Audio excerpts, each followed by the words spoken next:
Hello everyone and welcome back to a brand new video of Fox Reacts. Today we're checking on to a brand new video from the game series about the scariest game that doesn't even exist, Evertale. Let's hop in and see what MatPat cooked up this time. What you got, Matt? Oh, it's this game. Okay, never mind. Yeah, I see these ads everywhere about this kind of, I mean, it's weird. It's meant to be a monster collection game, but it's got all this stuff going on in it. And yes, that's not even a game.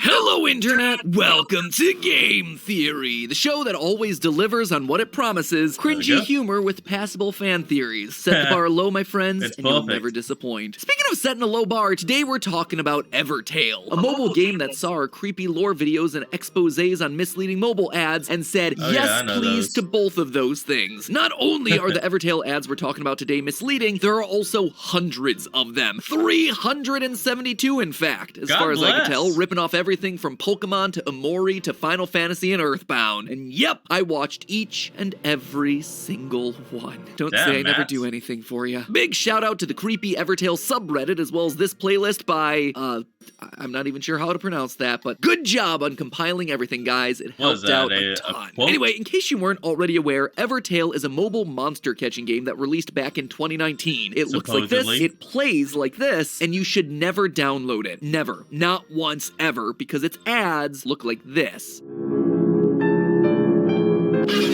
Yeah, the ads Psychological horror at its finest, meant purely to capture your attention. Maybe get you to download the game in the hopes that at some point it's gonna go off the rails Doki Doki Literature Club style. Spoiler alert, it does not. No horror element, no creepy lore, just disappointment. This is clearly false advertising to trick unsuspecting creepypasta lovers into downloading their cash grab game, and that is not okay. If you want a scary Pokemon game, you could support an indie developer and give Beasts of Burden a shot. Or if you want something that scratches the scary RPG itch, check out the tragically ignored Omori, which is outright ripped off here in these ads. But please, please do not download Evertale. Do not support this kind of blatant theft and lying, all to hype up their gacha-style Genshin Impact wannabe. I mean, Lily's Garden may have made up lore for a glorified tile matching game, but at least when I download the game, I get to see Lily and the gameplay that's being shown. So again, do not download Evertale. These horror ads are a shameless ploy used by an aging game trying to get new users hooked. And you know what? It worked on me. I got hooked. Hooked on watching the ads, that is. Because the ads are good. They're creepy. They're compelling. They're mysterious. Watching them, I started to get curious. Was there an actual story inside of these things? Because if you watch enough of them, some characters tend to repeat. A few of them even get consistent names. All the while, white text warns us of the consequences of our actions and tells us that it's time to move on. I mean, are these just a bunch of creepy images randomly thrown together in an attempt to get clicks? Or is there an actual attempt at a hidden narrative here put in by the game's marketers? I needed to find out. So the team and I decided to watch all 3 hours and 22 minutes worth of fake ads in order to piece together the story that's hiding within. That is longer than the Lord of the Rings Return of the King here, people. And let me tell you, contrary to what I thought, there is a story here, and it is way better than what you get in the game itself. In fact, way better than what you get in most games these days. For those of you who haven't seen any of these advertisements, first off, congratulations, your life is better off as a result. But to catch you up, each one is around 30 seconds long, and most include at least one of 6 color-coded monster trainers, also known in the ads as breeders. We have blue, pink, orange, gray, the blonde, and the ginger. It's a bit odd that of all the colors, red is missing, but maybe that one was too close to Pokemon source material. This young group of breeders all know each other. One ad even refers to them as a team. Many of the ads are pretty formulaic. Breeder walks around for a bit, finds themselves a dead body or watches a monster die, and then gets jump scared or killed. Now, obviously, since these are mobile game ads, there's going to be a lot of repeats to the format as they reuse key elements to try and A/B test which versions are going to get the most clicks. Different assets are used sometimes, characters tend to get swapped out, and occasionally the dialogue changes entirely. However, and this is where it gets interesting, the characters themselves stay consistent between the ads, retaining both their unique characteristics as well as their names. Pink is Kana, blue is Hiroto, gray is Kazuto, and ginger is Lizette. In fact, we learned that Hiroto Blue is romantically involved with Kana Pink. Orange, meanwhile, is a bit of a loner due to having lost a loved one, as we see an ad ad number 337. And now you start to see why things get a little bit weird. Naming characters, giving them backstories in a 30-second ad, it's not just something that you do for the lulz. If this was just a bunch of random ads that were creepy for creepy's sake, you wouldn't maintain consistency like this. You wouldn't have specificity like this. You would just keep things as generically colored sprites. But by giving them names and backstories that are consistent and carry over, suddenly the decisions that are happening inside this world feel purposeful. They tell me that there might be more lore hidden within and that we gotta keep looking. Over the course of the ads, we watched the team go on many different adventures, like hanging out in summoning circles, camping in the woods to roast their pet monsters over the fire.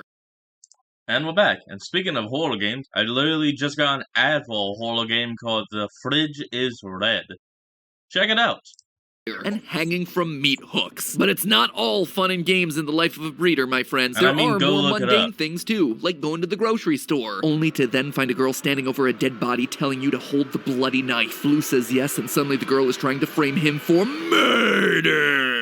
Speaking of Murder Girl, in another trailer, number 8, she says that it was her monster that did the old stabby stab, and that it's up to you to bring it to justice in the room next door. Also, Murder Girl, yeah, she might just be the missing red breeder that I talked about before. Now, while all of that might seem random, throughout the ads, one theme consistently comes up: capturing monsters and then killing those monsters. It's the classic argument against Pokemon. Oh, they're just enslaving animals and then getting them to fight each other. Except here, the violence and the horror have been cranked up to the max. In many of the ads, we see glitchy text that reads, "You will be judged by the monsters you've caught." In another, that by catching monsters, we ourselves are becoming a monster. And they don't mean that in the figurative way either. In multiple ads, we see a monster tied up outside of a hut, desperately trying to escape. The professor explains to us that the woman inside became so obsessed with breeding that she became a monster herself. Sure enough, the ad ends with long, shadowy arms reaching out of the house to consume the trapped creature. It's actually pretty darn similar to what we know about the Pokemon world, where, based on various Pokedex entries, we know that people and Pokemon are basically made of the same stuff. They can turn into one another. And again, the Evertale ads seem to take this very literally. In ads like number 353, when the cursor scrolls over a monster, the human breeder that they're made of appears underneath. So it seems like humans are indeed transforming or evolving into the very monsters that they catch, and then feeding off of each other once they've turned into monsters. And they're not just transforming into monsters either, they're giving birth to those monsters. Remember, these aren't trainers, they're referred to in the ads as breeders. And that word seems very important to the lore of this thing. In ad number 299, we watched the player impregnate a woman using monster DNA. The resulting baby is a human-snake hybrid that gets chained up and then reappears throughout the next dozen ads or so. Her snake-like appearance actually resembles what we see in a much earlier ad, number 72, where we stumble into a church full of cultists worshipping a Cyclops angel snake. As you might expect, the monsters aren't taking kindly to any of this. It seems like some of them are rising up to take revenge. In a couple of the ads, we see that monsters have realized that the capture balls that work on them can also work on humans, and as a result, they've decided to turn the tables by catching humans for themselves and then forcing them to battle. That is why so many of the ads feature landscapes covered in bodies and pools of blood. The monsters are forcing humans to kill each other, just like we do with Pokemon. Now that is a lot of ideas already. Breeding monsters, becoming monsters, worshipping monster gods, monsters capturing and battling humans. And this is all without me even mentioning the mysterious virus floating around in the air that causes characters to vomit or cough up blood. Do you want my honest opinion? I think that the marketing team for this game just took every scary trope and threw it against a wall to see what would stick. But I also think that, intentionally or not, they did create a lore here that makes sense. You see, there's still one major thread that I haven't talked about, and it brings all of these disparate ideas together. Across the ads, death is overwhelmingly common for the characters. In fact, most ads end in someone dying at least once. For example, Blue and Pink are forced to battle one another to the death, they're hit by cars, helicopters crash into them, they're trapped and eaten by cultists, and of course, grabbed by mysterious shadow hands. But you see, it's what happens after they die that's interesting. Sometimes these deaths result in them entering an astral plane of some kind. Other times it ends with them standing over their own dead body. In ad number 94, we watch the professor get trampled by an elephant monster, only to end up in a different location. Blood underneath him as though he died, but still able to walk around without a problem. Death doesn't seem to exist in this world, and there's a good reason for that. It's because these kids, all of them, are trapped in a simulation. We see this most explicitly in ad number 42, where one of the game's characters approaches what seems to be the boundary of the world, only to find themselves reflected in a mirror. Suddenly, the mirror breaks, and a giant monster peeks through. And this isn't just any monster either. This is the same one whose DNA was used to create our imprisoned snake girl from earlier. It seems like our player characters might be humans trapped inside of a game that was designed to torture and kill them over and over. Don't believe me? Well, we see it explicitly happen. In ad number 354, we literally see Orange get dragged into his television monitor. Doesn't get more explicit than that, but the clues were there the whole time. In a blink and you'll miss it moment right at the start of ad number 28, we can see a name for the blonde breeder, Jibakure, which translates to earthbound spirit. It's a human. In another ad, we see Kana, Pink, walk into a convenience store, only for the demon inside to proclaim, "I will eat you alive, because a human soul is a supreme feast." The breeders in the Evertale simulation are not simulations. They are real people trapped inside of the game. And once you look at the ads this way, suddenly everything about them starts to fit together. You know those glitches that we keep seeing? Those aren't just cheap, creepy ways to transition between scenes. They're intentionally here for the lore. We're trapped in a glitching simulation. In later ads, the glitches actually become much more obvious, with objects physically missing from the reality of that world, instead replaced by distorted pixels. The scenes are literally missing things that we've seen appear in hundreds of other ads. Their simulated reality appears to be falling apart. So where does the story end? How do they escape? Do they escape? Looking across the ads, there seem to be two options. The first is to give up and be absorbed.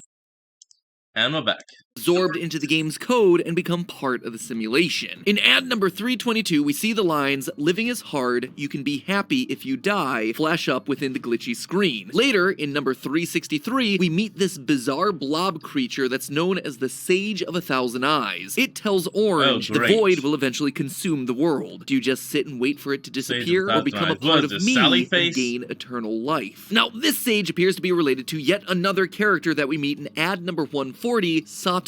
In this ad, the gray breeder Kazuto is hit by a car. The world turns black and he finds himself floating over his own dead body. Everything glitches, and then a green ghost-like creature begins to approach him, creeping closer and closer. Translating the Japanese, it roughly says, "Welcome to the singularity. There's no time or space here. I'm the one who controls the universe from behind. That's right, call me Sato." The singularity is a term for the hypothetical point in time where technological growth becomes radically faster and uncontrollable. It's normally used in reference to artificial intelligence gaining sentience, and I believe that's what we're seeing here. Sato and the Sage of 1,000 Eyes represents one means of escape for our characters, to be absorbed by this ever-growing AI blob. But there does appear to be a second route here. In one very specific ad, we see Blue trapped in a red hellscape. Translating his text, his dialogue reads as follows: "I can't go back. My memory is returning to me. It seems the time has come to face the consequences of our actions." The idea of memories returning does happen in a few other places, and when it does, it always tends to be accompanied by the failure of a program called denial.exe. The best example of this comes in ad 40, where a breeder begins to remember, and suddenly denial.exe crashes, restarts, only to see the message, "Denial has defeated you again. Keep pretending you're in control." It's this denial program that's keeping them trapped in the simulation. It's only once they remember their past misdeeds and accept them that they'll be able to break the simulation's hold and escape. But what did they do? What's the thing that they're in such denial about? Well, it all goes back to that imprisoned monster snake woman. We know that the breeders were conducting experiments on monsters. In fact, we know that they were mixing human DNA with monster DNA to get these terrifying results. I think these experiments went too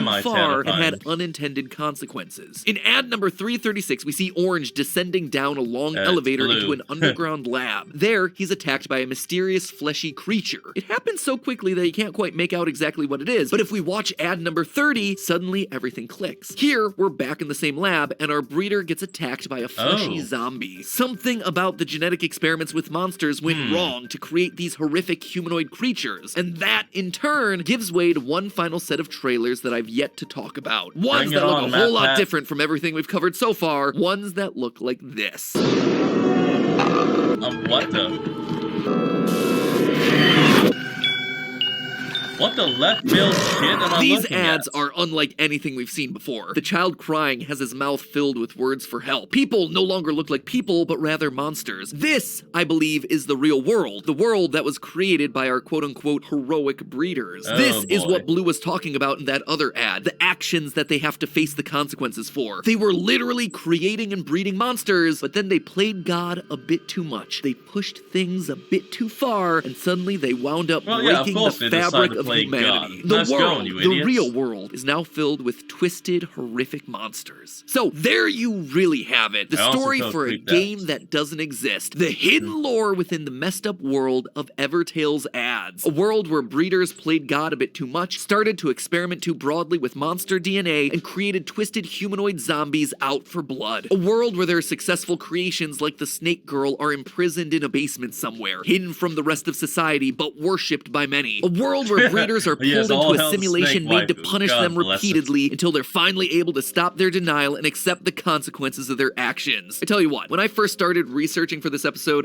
I didn't know what to expect. And I certainly didn't expect it to be anything coherent, but it turns out that this is the perfect kind of story for a channel like ours. If only someone had bothered to make, you know, an actual game like this, rather than leaving it confined in the realm of ads. So, dear Zigazag Games, stop making deceiving ads to sell a boring cookie-cutter gotcha game, and instead focus on making the game and lore that you've been promoting. It's good, it's messy, and clearly you threw a lot out there to see what would stick, but you get what us theorists are after. It's dark, it's scary, it feels like a puzzle that we can solve, and it has this great moral message about the hubris of mankind. At the end of the day, you would have a creative product that gets people excited, that gets them to talk, something that spawns a franchise that you can be proud of. Yeah, you'd be happy. Where would the microtransactions go? But hey, that's just a theory. A game theory. Thanks for watching.